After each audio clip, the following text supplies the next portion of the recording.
V.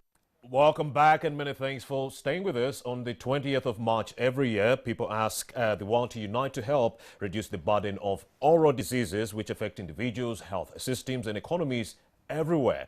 Its purpose to empower people with the knowledge, tools and confidence to secure good health. Now, to expand more on this conversation, I have Dr. Juliet Nabanja Katumba. She is the Principal Surgeon at the Ministry of Health and she joins me right now on set. Very good morning, Nabanja. Good morning, Romeo. All right, we'd like to know what is World Oral Health Day. Thank you, Romeo. World Oral Health Day is a day that designated to encourage people to take care of their oral health. Oral health is a neglected area. People think that they attend to it when there is pain. You can attend to your oral health even when they are going for a date. When they are going for a date, thank you. So we need to tell people that please watch out for your teeth, watch out for your mouth. It is a very important component for your general health. So this day creates awareness of people to take care of their mouths. Help us understand why oral health does matter. Why is it important? It is. I call the mouth the gate to the body. All right. If your gate is closed, how will your body survive? You need a good oral mouth covers teeth. Unfortunately, people only talk about teeth. There's a tongue But also. there's a tongue, there are gums, so the whole area is important for the whole body. Because if your mouth is sick and you have to take medication, you may miss your pill because you don't want anything to hurt that ulcer in the mouth. And at the end of the day, you are missing the pill for the whole body.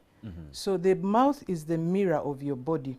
If you want to know if you are anemic, apart from looking at the eye, you can check your mouth. All right. So How do you know? How do you know you're anemic by just looking at your mouth? The mouth will be pale. Right. A pink that we call not anemic will be very different from the pink that indicates anemia. So it is important to be sure that your mouth is okay. It will tell you that your body is okay, halfway okay or there. So the mouth used to be the main indicator during the HIV era. People would come into the clinic without mentioning anything or even them knowing that they're infected. The dentist would know. Yeah. It is that important. The other area of importance for the mouth is that if you are able to take care of your mouth, there are many things that are related to the body, like in pregnancy. Pregnant women have an extra risk for having diseases in the mouth because the hormones change the environment, the laziness that comes with pregnancy. Yes. So sleeping all the time. Sleeping all the time. I'm not saying all pregnant women are lazy, but we are looking at them. It comes with the condition. It comes with the condition. So to mention a few, those indicate that the mouth is actually important for the general health. It is important, but what I do not know is that there is a lot of bacteria that resides in our mouth and it is the dirtiest part of your body. Explain that to them. Okay, the bacteria are normal. We are not going to accuse the bacteria. It's part of us. Yeah. But if you are not careful, the bacteria can become your enemy. Like if you take a lot of sugary foods, the sugary diets, these bacteria feed on the sugar and in turn pass out to what we call acid. The acid burns the tooth. But if you live a friendly environment with the bacteria, you clean your mouth, you don't give them food, just don't give them food. They will do their work without your food. Yeah. But if you feed them, And they not- want to and eat not brush. just like the normal person and whatever they pass out is dangerous to the teeth. So presence of bacteria is not the problem. They are normal flora, like we call them. Yeah.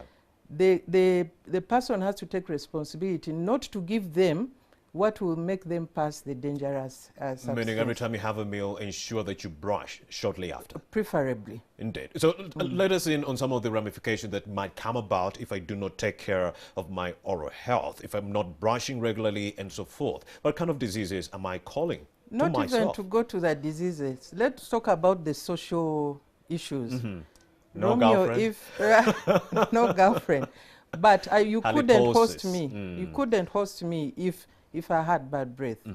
And I wouldn't be comfortable talking to you if I would try to turn away, I would try to give short answers. Yeah. But to begin with bad breath, the diseases will extend to the gum beyond the teeth because most people are aware of the teeth diseases, but they are not aware of tongue diseases, palate diseases, gum diseases. So all these diseases may come in. They come in different forms.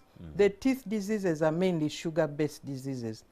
The gum diseases are mainly bad, poor oral hygiene diseases. Whether you eat matoke, what, and you don't brush, you don't have to take many sweets to get gum diseases, unlike the teeth diseases. Yes. So the diseases are many, but they all rotate around bad habits, bad, poor oral health. Yes.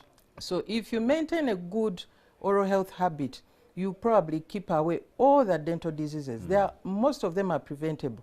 You talk about cancers which may come in, whether you have a good habit or not, but most of the common dental diseases are actually preventable. And this day is the day where we alert people that the task is mainly in your hands, not in the hands of your dentist. The dentist will come in when you fail or when you want maintenance, or like you should be the starting point. Your dentist is the support. You shouldn't lean so much on your dentist. Brush every day, and that's one time, maybe after 6 months, as we recommend, go for a checkup. And he tells you are doing okay, go ahead, or let us fix this, and don't do a lot of this. There is something that has been causing a social distancing by default, and that is halitosis. I mean, you don't have to tell someone to stay away from you. As long as you have halitosis, there'll be social distancing from you and the next person. Tell us about how rife this situation is in Uganda, the problem of halitosis. What's the magnitude of this problem in Uganda? How many people are grappling with it, and is it treatable? Yeah, it is. I've told you most of these diseases are preventable. Halitosis is one of those. It is a condition that comes principally with poor oral health, principally. Though there are diseases like cancers that could also come up as a symptom or a sign that you have bad breath because of the ulcers. You know, they go into that process where I'll just put it rot and it comes up with a bad smell. But on a simple term, halitosis would start with poor brushing. You get gum diseases which cause bleeding, and that bleeding will turn out to bring a bad breath. You shouldn't have blood running around your mouth, otherwise it will come up with a foul smell.